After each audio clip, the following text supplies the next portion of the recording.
Hi, my name is Yulia and this is my channel where it's all about you.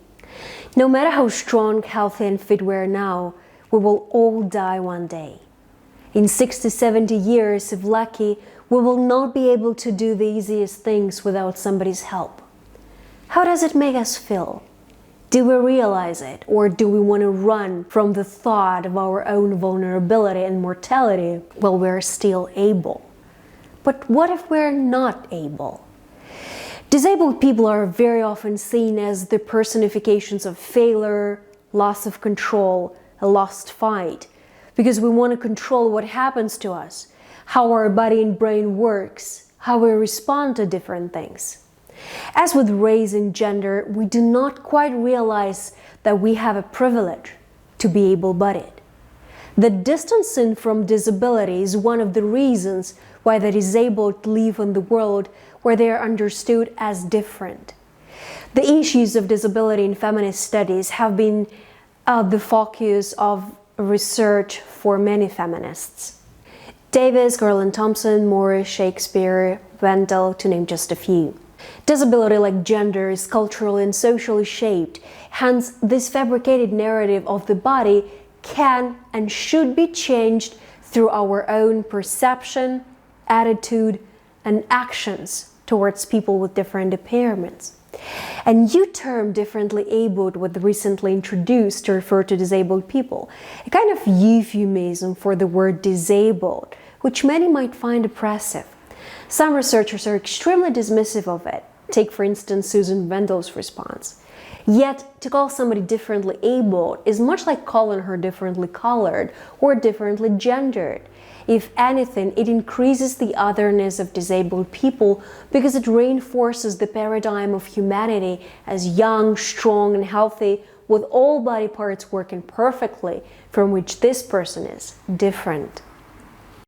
Etymologically, the word different means not the same, unlike, dissimilar in nature. So by using it, we expand the gap between the able-bodied and the disabled even more. The term differently abled makes this binary between disability and ability a very acute one, contributing to the concept of otherness. Social theory of disability is based on the idea that there is a difference between disability, being a social construct, and impairment, which is the prescribed physical ability of a human body, which could be evidenced by: the main problem of spinal injury is not a failure to walk normally, but a failure to gain access to buildings if one uses a wheelchair. The difficulty of deafness is not an ability to hear, but the failure of society to provide sign language interpretation. That is to say that no matter how a person experiences something or how capable her or his body is of doing certain things, it is the social norms that decide if that body is indeed able. For instance, a normal human body is capable of holding things, which is presumed to be done by means of using one's hands. Therefore, if a person can do the same operation, which is holding something, but rather does it in a different way, holding a cup by teeth or legs, for example, that person is considered to be disabled because he or she is not able to do the same task the way we want it to be done. Disability hits women harder. Disabled women struggle with both the oppressions of being women in male-dominated societies and the oppressions of being disabled in societies dominated by the able-bodied. It is supposed that a disabled man can fulfill his role in the society, aspire to achieve and be happy in spite of the impairment, while for a disabled woman, it is next to impossible. People treat disability differently when it comes to males and females. The expectations run low when a child encounters a disability, especially a girl. According to Shakespeare, many disabled women stated that they grew up in the families where they were treated differently from their non-disabled siblings. Disability is gendered. The sexuality of disabled women. One of the most important issues that is now being addressed is the sexuality of the disabled, or, as it is often considered, the lack of it. Sexuality is often the source of our deepest depression. It's also often the source of the deepest pain. It's easier for us to talk about and formulate strategies for changing discrimination in employment, education, housing, than to talk about our exclusion from sexuality and reproduction. It gets even more difficult when it comes to women's sexuality. A disabled man is still being seen as one capable of being a father and a husband, while a woman is denied her role as mother and wife. I would state here that female sexuality is more affected by the disability in contrast to men's sexuality. Disability is gendered. Appearance might be considered crucial when it comes to females' welfare. Many would see beauty or agreeable appearance as the means to have better employment, a trophy partner, and better life prospects. Moreover, beauty is often mistakenly associated with health. Therefore, disabled women are left with a little prospect for a bright future. The impairment is unavoidably associated with unhealthiness, inability to bear children, and thus leads to isolation of disabled women in many cases. People tend to idealize the body, set standards that they're not able to achieve, seek perfection, which often borders with deception and inadequate efforts. Susan Wendell writes about it. In a society which idealizes the body, the physically disabled are marginalized. One of the most interesting examples here is resorting to cosmetic surgery in order to eliminate any kind of visible disability. As Alsop and Lennon put it, cosmetic surgery is primarily about the erasure of bodily difference. Based on this suggestion, the disability is supposed to be hidden in order to avoid being different from others. Cosmetic surgery claims to correct some imperfections, which means that the disabled is the one that needs to be corrected, the one that requires improvement. What challenges do disabled women face? The term intersectionality, coined by Kimberly Crenshaw, is very useful to explain this phenomena. Disabled women face multiple forms of inequality like gender, ability, sometimes race and class, or both, that compound themselves. Even more so, the stereotypes that generally surround females, like vulnerability, passivity, dependence, are enhanced by impairment.